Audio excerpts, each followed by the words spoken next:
সকাল সকাল আকাশটা কেমন থম মেরে আছে। কখন বৃষ্টি শুরু হয় কে জানে। ননি, ও ননি, ঘুম থেকে ওঠ এবার। কত বেলা হয়ে গেল। স্কুল ছুটি থাকলে এই মেয়েকে আর ঘুম থেকে ডেকে তোলা যায় না। কি হয়েছে গিন্নি? সকাল সকাল এত চেঁচামেচি কিসের? আর বলছো সে কথা? তোমার মেয়ে এখনো পড়ে পড়ে ঘুমোচ্ছে। কত বেলা হয়ে গেল। এভাবে ঘুমোলে ওকে আর দুপুরে ঘরে রাখতে পারবো না। এই বয়সে ছেলে মেয়ে একটু খেলাধুলা দৌড়ঝাঁপ করে গিন্নি। তাই বলে দুপুরবেলা? দুটো পেটে পড়লেই হলো। রোদ হচ্ছে কি বৃষ্টি হচ্ছে দেখার সময় নেই তার। দুটো খেয়েই দৌড় লাগায়। আচ্ছা, তুমি বকাবকি করো না, আমি ওকে বুঝিয়ে বলবক্ষণ। এখন ঘুমাচ্ছে, ঘুমাক। তা সকাল সকালে উঠে তুমি কোথায় গিয়েছিলে? গিয়েছিলাম একটু মদনের কাছে। শুনলাম মদনের জমিতে খুব ভালো পুঁই শাকের ফলন হয়েছে এবারের বর্ষায়। তাই ভাবলাম গিয়ে এক আঁটি পুঁই শাক নিয়ে আসি। শুধু পুঁই শাক আমি রান্না করব কি দিয়ে? ঘরে যে পেঁয়াজ রসুন কিচ্ছুটি নেই। তোমাকে যে কাল বারবার করে বলে দিলাম পেঁয়াজ রসুন সব নিয়ে আসতে, তা আনোনি। এই যা, কালকে সন্ধ্যায় বাড়ি ফেরবার সময় বারবার ভাবলাম কি যেন নিয়ে যেতে হবে, কিন্তু কিছুতেই মনে করতে পারলাম না। তা মনে থাকবে কেন? ধনীদের মাঝে আড্ডায় বসলে কি আর এত কিছু খেয়াল থাকে? কি করব গিন্নি, ঘোষ বাড়িতে তো ধনী গরিব সবাই আড্ডা দেয়। তাই আমিও তাদের সাথে বসে একটু আড্ডা দিয়ে আসি। আজকে বরং কারোর থেকে পেঁয়াজ রসুন এনে রান্না করো, আমি সন্ধ্যায় ফেরবার পথে নিয়ে আসবো ক্ষণ। এখন আর কারো কাছে গেলে কেউ কিছু দিতে চায় না। সময় মতো তাদের ধার পরিশোধ করতে পারি না। আজকের দিনটা চালাও কোনো মতে। এখন আমায় খেতে দাও দেখি, দুটো খেয়ে দে কাজে বেরিয়ে পড়ি। পুঁই শাকটা আমায় দিয়ে হাত মুখ ধুয়ে রান্নাঘরে এসো, আমি তোমার ভাত বাড়ছি।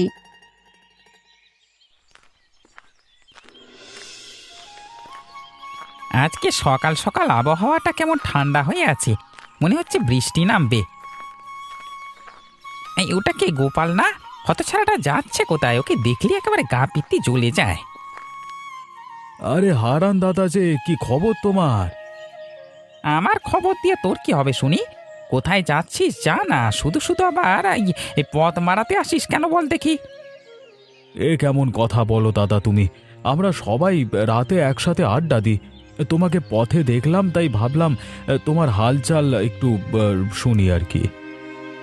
আমার হালচাল জানতে কে বলেছে তোকে? হ্যাঁ, যেখানে যাচ্ছিস যা না, তোকে আমরা কেউই দেখতে পারিনি, এটা কেন বুঝিস না? নেহাত ঘোষবাবুর আড়তে কাজ করিস বলে কেউ কিছু বলে না। আচ্ছা দাদা, আমি গরিব বলে কি মানুষ নই? তোমাদের সাথে বসে একটু সুখ দুঃখের গল্প শুনি, এতেই বুঝি আমার এত দোষ? না, তোকে নিয়ে তোর পারা গেল না রে বাবা। আমাকে কেন মানে রাগাতে এসেছিস বল দেখি? আমি কি নিজে থেকে তোকে ডেকে এসব শুনতে চেয়েছি নাকি? তোমরা কেউই আমাকে দেখতে পারো না সে আমি জানি, কিন্তু এটা নিয়ে আমার একটুও কষ্ট নেই দাদা। তোমাদের পাশে থাকতে পারি সেটাই আমার ভালো লাগে। হ্যাঁ, এখন গিয়ে আবার ঘোষবাবুর কান ভারী করিস আমাদের নামে বদনাম করে। হ্যাঁ, না না দাদা, কি যে বলো না তুমি। তুমি কখনো দেখেছো তোমাদের নিয়ে আমায় কখনো কথা বলতে? বলবি কেন শুনি? আমাদের নিয়ে কথা বলতে গেলে যোগ্যতা লাগে, সে যোগ্যতা তোর আছে? যাকে, তোর সাথে এসব কথা বলবার সময় নেই আমার। যে কাজে যাচ্ছি যা তো বাবা। ঠিক আছে দাদা, আমি গেলাম তবে। রাতে দেখা হবে ঘোষ বাড়ির আড্ডায়।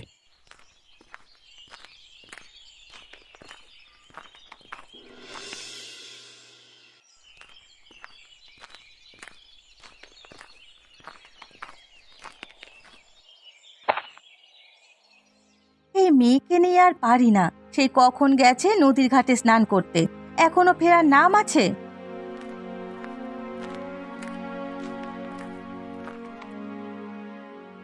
মা, ও মা, আমার খুব খিদে পেয়েছে, আমাকে তাড়াতাড়ি ভাত খেতে দাও দেখি।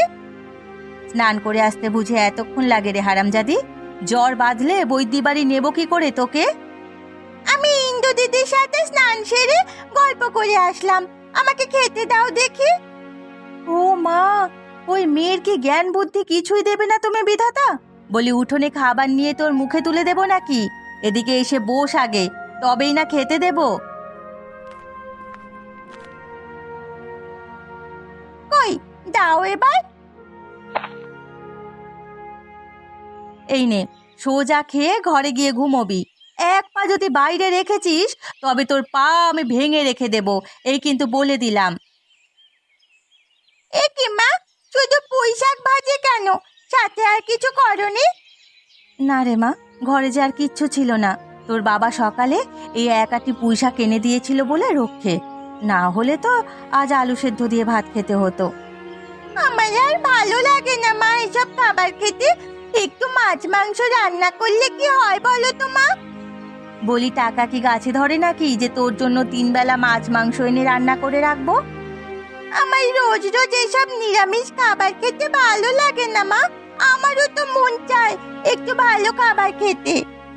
শুধু তোর না রে মা, আমাদেরও কি মনে চায় না তোকে ভালো মন্দ খাওয়াতে? আমাদের একমাত্র মেয়ে তুই, তোর জন্য তো আমাদের সবটা দিয়েই মন করতে চায় রে। কিন্তু কি করব বল, তোর বাবার আয় যে সংসার ঠিক মতো চলে না। তুমি খাবে না মা? আমি পরে খাবো, তুই খেয়ে নে মা এখন।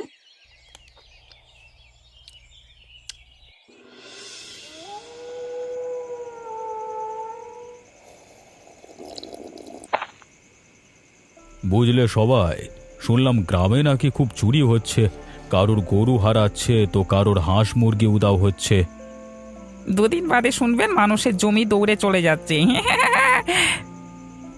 আসলে কলিকাল পড়েছে ঘোষবাবু, বুঝলেন? এই ঘোর পাপ করেছে সব গাঁয়ের গরিবগুলো, বিধাতার রোষে এমন হচ্ছে। বিধাতা রোষ না দাদা, এটা পেটের ক্ষুধা। যেদিন খেতে পায় না ওই দিন মনে হয় পুরো দুনিয়ায় আমাকে খেতে চায়। অভাবে স্বভাব নষ্ট যাকে বলে আর কি। তোর কথা শুনলে আর হাসি আটকে রাখা যায় না রে গোপাল। তুই তো শুনি গত বছর আমার বাঁশ বাগানের দিকে গিয়েছিলিস, মানে কি করে? বাঁশ বাগানে গিয়েছিলাম সত্য, কিন্তু বাঁশ চুরি করিনি। তোমাদের ধনির চোখ বাঁশের থেকেও লম্বা, গরিব দেখলেই সন্দেহ হয়। কথায় তুই একদম ছক্কা মারিস রে গোপাল। মানুষের কথা ভালো কইতে পারিস, তবে তুই কথা কইলেই ভাবি একে বুঝি কইলো ভাত দে। গোপালকে কিছু বলে লাভ নেই ঘোষবাবু, তার পেটের খিদে থাকলেও মুখে ঠিকই তেল মাখা। হ্যাঁ, পেটে ভাত নেয় ঠিকই, তবে কথা দিয়ে পেট ভরিয়ে রাখি আর কি। ঘোষবাবু একদিন বলেছিল গরু দেবে আমায়, সেই আশাতেই খুঁটি বানিয়ে রেখেছি। বাপ রে বাপ, তোকে গরু দিলে তো তুই খুঁটিতে দই বানিয়ে খাবি? হ্যাঁ, আরে বৈঠকে আমার গোপালকে এই জন্যই সব থেকে ভালো লাগে। কথা বলায় তোর কোনো জুড়ি নাই রে গোপাল। ছোট লোকটাকে নিয়ে ভাড়ামিরা শেষ নেই, আদিক্ষেতা দেখলে গা জ্বলে যায় একদম। কি গো হারান দাদা, কিছু ভাবছো নাকি? কি আর ভাববে, বোধ হয় রাতে দেরি হয়ে গেলে বউ উদুমে মার দেবে, সেটাই ভাবছে। না না, সেটা হবে কেন? এখন আমাদের আসর ছেড়ে ওঠা উচিত, অনেক রাত হলো। হ্যাঁ হ্যাঁ, আজকের মতো আসর এখানেই শেষ, সবাই আবার কালকে আসিস।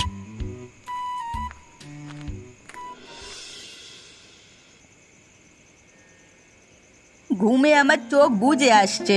মরার মিনসে আজ বাড়ি আসুক, বৈঠকে গিয়ে আড্ডা দেওয়া আজ বের করব।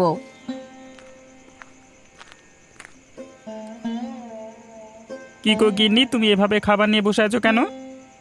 তোমার বাবার শ্রাদ্ধ দিতে বসে আছি, জানো না? সারাদিন কাজ করে সন্ধে হলেই আমার ঘুম পায়।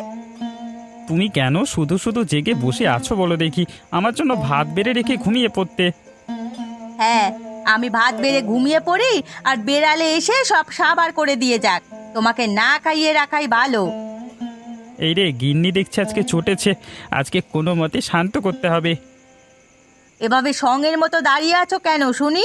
মুড়ো ঝাঁটাটা এনে দুগাত দিয়ে কি খেতে বসাতে হবে নাকি? আহা গিন্নি, তুমি রাগ করছো কেন? জানোই তো ঘোষবাবুর বাড়িতে বৈঠক জমলে উঠতে একটু দেরি হয়ে যায়। ও সেই জন্যেই তো বলি, খেয়ে আমাকে উদ্ধার করে তারপরে যেতে। কাল থেকে যদি দেরি হয় তবে ঘরের দৌড়ে আমি মুড়ো ঝাঁটা ঝুলিয়ে রাখবো। আর দেরি হবে না গিন্নি, তুমি রাগ করো না, শান্ত হও দেখি। কি কি রান্না করছো আমাকে খেতে দাও দেখি। তোমার হাতের রান্না না খেলে আমার তো ভালো লাগে না। কেন, ঘোষগিন্নি মনে হয় ভাত খেয়ে আসতে বলেছিল বুঝি? বলেছিলই তো, কিন্তু তুমি তো জানো তোমার হাতের রান্না ছাড়া আমি কিছুই মুখে তুলতে পারি না। থাক, হয়েছে। এখন আর মিষ্টি মিষ্টি কথা বলে আমার মন ভোলাতে এসো না। তাড়াতাড়ি খেয়ে ঘুমোতে যাও, আর কাল থেকে দেরি হলে ঠেলা টের পাবে। আর দেরি হবে না গিন্নি, এখন খেতে দাও দেখি আমাকে।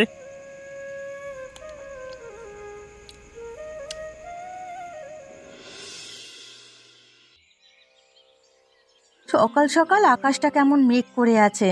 এই বর্ষাকাল এলে আর কিচ্ছু ভালো লাগে না। ননি, ও ননি, কোথায় গেলি তুই?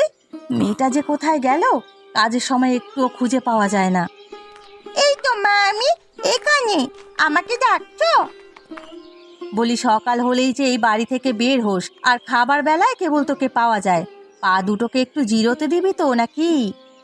আমি তো দূরে কোথাও যাইনি মা, আমি বাড়ির পেছনে কদম গাছের নিচে বসে খেলা করছিলাম। এখন আমায় ডেকেছো কেন তাই বলো দেখি। আজকে কচু শাক ছাড়া আর কিচ্ছুটি নেই ঘরে। তুই বরং একটু হরিমতি দিদির কাছে যা দেখি, দুটো পেঁয়াজ আর রসুন চেয়ে নিয়ে আয়, না হলে শাকটা রান্না করব কি করে? আমি ওই বুড়ির কাছে যেতে পারবো না মা, কিছু আনতে গেলে বুড়ি আমাকে হাত জ্বালানো কথা শুনিয়ে দেয়। মারে, কারো থেকে কিছু আনতে গেলে দুটো কথা তো শুনতেই হবে। এখন আমরা অভাবে পড়েছি, কি করবি বল?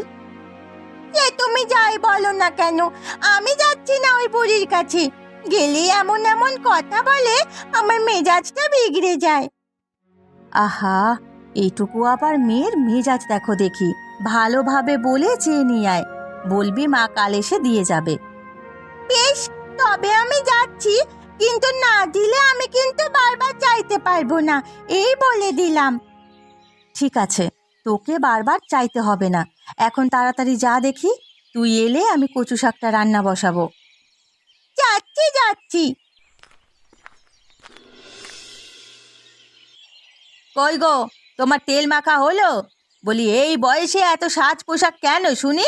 বয়স হয়ে গেছে তবুও বাবুগিরি তোমার গেল না।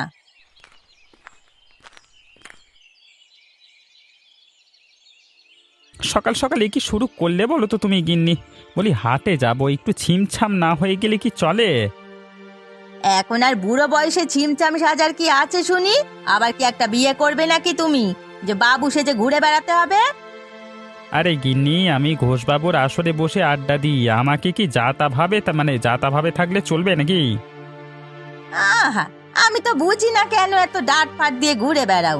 বলি গোপালও তো তোমাদের ওই আড্ডায় যায়। গোপালের মতো লোক যে আড্ডায় বসতে পারে, সেই আড্ডার লোকেদের আবার সাজ পোশাক কিসের শুনি? কি করব বলো গিন্নি, আসলে ঘোষবাবুর আড়তে কাজ করে, আর ঘোষবাবুর হাত ওর মাথায় আছে বলে আড্ডায় গিয়ে বসতে পারে। শুনেছি প্রতি মাসে পায় তো কেবল 15 টাকা মাইনে। এমন লোক নিয়ে আসরে বসলে মান ইজ্জত থাকে নাকি? পাড়ার বউগুলো এসব নিয়ে আমার সাথে মশকরা করে। আমার খাওয়া শেষ, আমি তবে উঠি এখন। আজ যদি আসর ছেড়ে বাড়ি ফিরতে রাত দুপুর হয়, তবে আজকে আর ঘরে জায়গা হবে না, মনে থাকে যেন। হ্যাঁ হ্যাঁ, মনে থাকবে।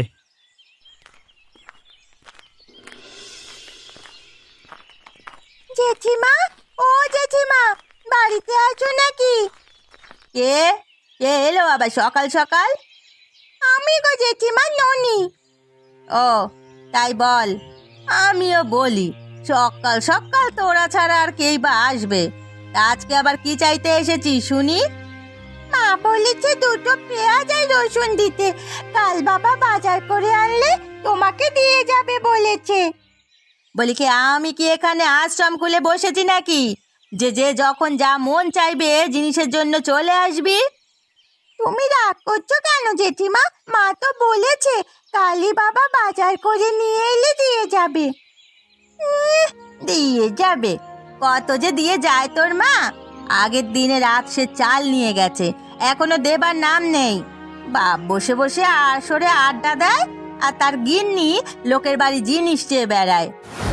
একদম আজে বাজে কথা কইবেন না জেঠিমা। আমি দুটো পেঁয়াজ আর রসুন নিতে এসেছি বলে আমাকে এভাবে কথা শোনাবে না। ও বাবা, কি দোষী মেয়ে রে বাবা! এক্ষুনি দূর হ আমার বাড়ি থেকে। চাল নিয়ে কুত্তার নাম বাঘা। যা যা, দূর হ। যাচ্ছি যাচ্ছি।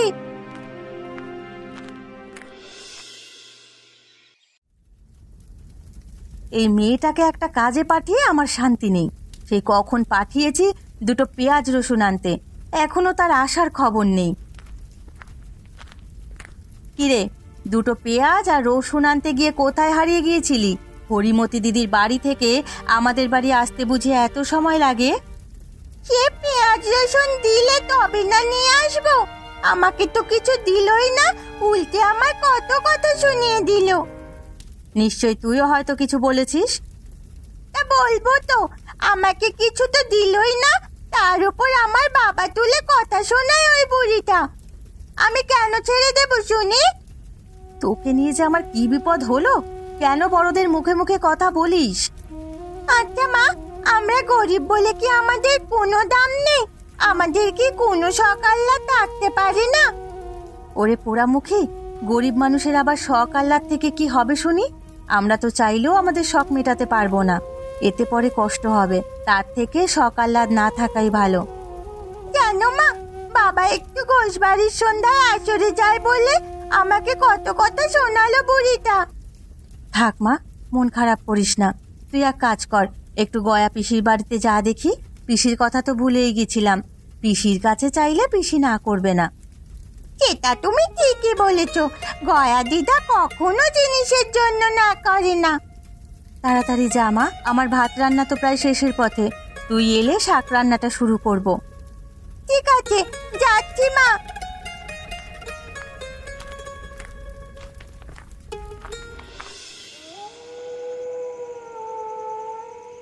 কই গো গিন্নি, আরে সবাইকে একটু চা জল খাবার দিয়ে গেলে হতো না?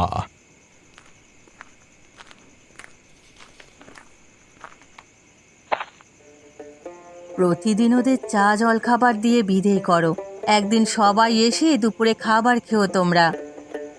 তা খেলে খাওয়াই যায় কর্তামা। তাই তো, তোর তো শুধু খাই খাই, বড় ঘরে খাবার কথা শুনলে একেবারে খাবার জন্য জিভ বেরিয়ে আসে, তাই না? এ কি কথা হারান? এই রে, এখানে যে ঘোষবাবু আছেন তো সে তো মানে খেয়ালই ছিল না, দুম করে বলে ফেলেছে। এখন কি বলি? ও কিছু নয় বাবু, মুখ ফসকে কি বলতে কি বলে ফেলেছে। আমরা আসবো একদিন খেতে গিনিমা। বেশ, তবে আমি সবার জন্য রান্না করে রাখবো।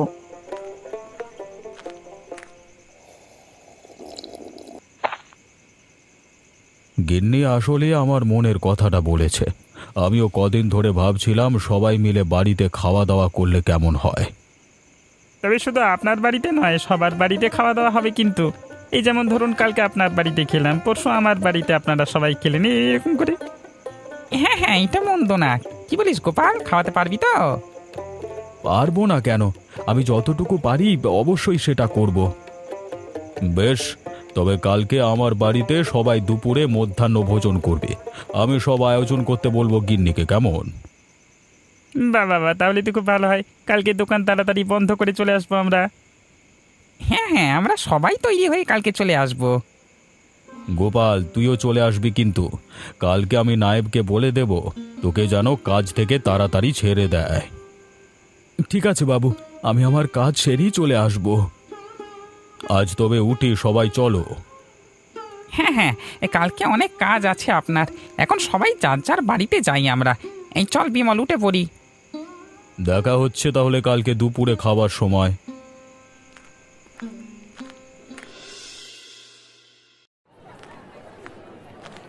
কালকে তো সবাই ঘোষবাবুর বাড়িতে নিমন্ত্রণ খেলাম, আজকে আমার পালা। গিন্নি তো কিছুতেই গোপালের আশা মানতে চাইছে না, কি যে করি আমি।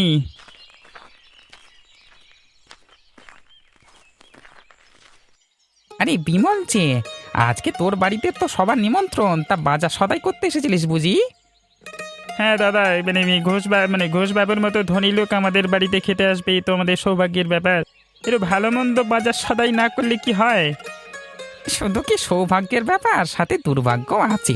এই হতচ্ছাড়া গোপালটাকে নাকি এখনো খাওয়াতে হবে আমাদের। হ্যাঁ, সেটা নিয়েই তো আমার বাড়িতে কাণ্ড বেঁধেছে দাদা। গিন্নি তো কিছুতেই মানতে চাইছে না গোপালের কথা শুনে। সে একেবারে গোপালের পরিবারকে দেখতে পারে না একবারও। ওদের কথা বলি আর কি হবে, আমরা নিজেরাও তো গোপালকে দেখতে পারি না। হতচ্ছাড়াটা সবখানি আছে। আমার গিন্নি তো সাফ জানিয়ে দিয়েছে গোপাল এলে সব রান্না বান্না করতে পারবে না। এখন এই গোপালের জন্য কি ঝামেলায় পড়লাম বলো তো দেখি দাদা। কোনো রকমে গিন্নিকে রাজি করিয়েছি। আমাকে ওভাবে রাজি করানো ছাড়া কোনো উপায় দেখতে পাচ্ছি না। আচ্ছা আচ্ছা, এখন তবে আসি আমি দাদা। দুপুরে তাড়াতাড়ি চলে এসো সবাই। হ্যাঁ ঠিক আছে, যা।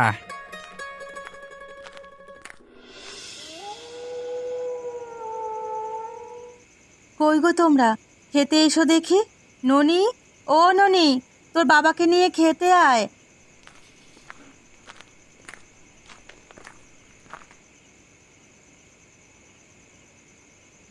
আমাকে এত ভাত দিয়েছো কেন গিন্নি? দুপুরেই তো হারান দাদার বাড়িতে নিমন্ত্রণ খেয়ে এলাম। তারা যে তোমাকে কেমন নজরে দেখে সেটা আমার জানা আছে। বাড়িতে নিয়ে কি খাইয়েছে না খাইয়েছে, তার থেকে তুমি এখন পেট ভরে ভাত খাও দেখি। সবার বাড়িতে তো নিমন্ত্রণ খেলে বাবা, আমাদের বাড়িতে ওরা কবে আসবে? আমাদের বাড়িতে ওদেরকে নিমন্ত্রণ করবে না? সেটা নিয়েই তো চিন্তায় আছি রে মা। আগামীকাল সবাইকে আমার বাড়িতে খেতে আসতে বলেছি, কিন্তু আমার হাতে তো কেমন টাকা পয়সা নেই। ওদের এখন কি খাওয়াবো এটা নিয়ে চিন্তা। তুমি এত চিন্তা করো না তো, কিছু একটা ব্যবস্থা অবশ্যই হবে। আচ্ছা, এই কদিন তো সবার বাড়িতে মাছ মাংস খেয়েছো তোমরা সবাই, আমাদের বাড়িতে না হয় শাক পাতা খেয়ে গেল। সেটা কেমন দেখায় না একটা? এমনিতেই গরিব বলে আমাদের দেখতে পারে না কেউ, তার উপর শাক পাতা খাওয়ালে ওরা কি ভাববে? এই কদিনে মাংস খেয়ে সবার নিশ্চয়ই মাংসের প্রতি অরুচি চলে এসেছে। কাল আমি আমার ঠাকুমার হাতে শেখানো দারুণ এক রান্না করব, খেয়ে দেখবে সবাই বাহবা দেবে। কি রান্না করবে মা? সেটা কালই টের পাবি। সকাল সকাল ঘুম থেকে উঠে আমাকে কিছু কচু পাতা এনে দিবি ননি। আর তুমি সকাল সকাল উঠে জালটা নিয়ে নদীতে যাবে, আমাকে কিছু মাছ ধরে এনে দেবে। ঠিক আছে, তাই এনে দেব। তবে এ যাত্রায় আমার মান রেখো তুমি, কেমন? সেটা নিয়ে তোমায় ভাবতে হবে না, এখন খেয়ে নিশ্চিন্তে ঘুমাতে যাও দেখি।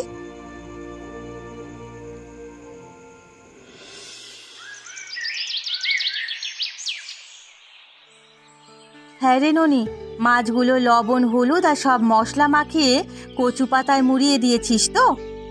হ্যাঁ মা, সব এখন শেষ। এখন এগুলো ভাজার পালা। আমি একে একে তোমার কাছে দিচ্ছি, তুমি এগুলো ভেজে নাও। হ্যাঁ হ্যাঁ, দে মা। মা, বাবা কোথায় গেছে? বাবাকে তো দেখছি না, সেই সকালে মাছ দিয়ে তারপর গেল কোথায়? তোর বাবা ঘোষবাবু আর বাকিদের ডেকে আনতে গেছে, এক্ষুনি সবাই চলে আসবে। তুই বাসনপত্র সব গুছিয়ে রেখেছিস তো?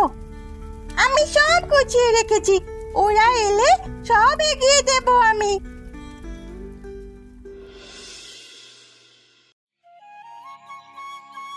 কই গো গিন্নি, তোমার হলো?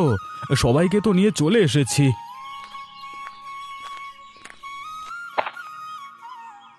আমাদের রান্না শেষ, তোমরা সবাই বসে পড়ো। আপনারাও বসুন। কত করে বললাম গোপাল, তুই শুধু শুধু আয়োজন করতে যাস না, কে শোনে কার কথা? তা বললে কি হয় বাবু? সবার বাড়িতে খেলাম, এবারে আমার বাড়িতে আপনারা খাবেন। আমরা তো আসতেই চাইছিলাম না, কেবল ঘোষবাবুর জোড়াজুড়িতে আসতে হলো। না হলে কি আসতো এখানে? একবার খেয়ে দেখোই না দাদা, আমার গিন্নির হাতের রান্না যে একবার খেয়েছে সে আর এই রান্নার স্বাদ ভোলেনি। কিন্তু গোপাল, এখন আর মাছ মাংস খেতে ভালো লাগছে না। এই কদিন তো সবার বাড়িতে ভালো মন্দ খেলাম অনেক। সেজন্যই তো আমরা ভিন্ন স্বাদের খাবার তৈরি করেছি আপনাদের জন্য। তাই নাকি? তা ভিন্ন স্বাদের কি খাবার তৈরি করেছো তোমরা? কচু পাতায় মাছ ভাজা, কচু পাতায় মুড়িয়ে মাছ ভাজির একটা পদ রান্না করেছি, আর সেই সাথে করেছি হরেক রকমের ভর্তা ও ভাজি। বাবা বাবা বাবা, শুনেই তো জিভে জল চলে আসছে। এমন বাঙালি খাবার খাই না, মানে কত কাল হয়ে গেল। দাও দাও, সবাইকে খেতে দাও। এক্ষুনি দিচ্ছি বাবু। ননিমা, সবাইকে বাসন আর জল দিয়ে দে। আমি আর তোর মা সবাইকে ভাত তরকারি দিচ্ছি।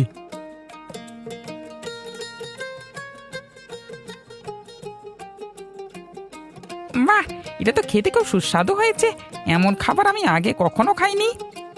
একদম ঠিক বলেছ হারান দাদা, আমি তো ভেবেছিলাম কি না কি রান্না করবে। এমন খাবার আমরা রোজ রোজ চাই।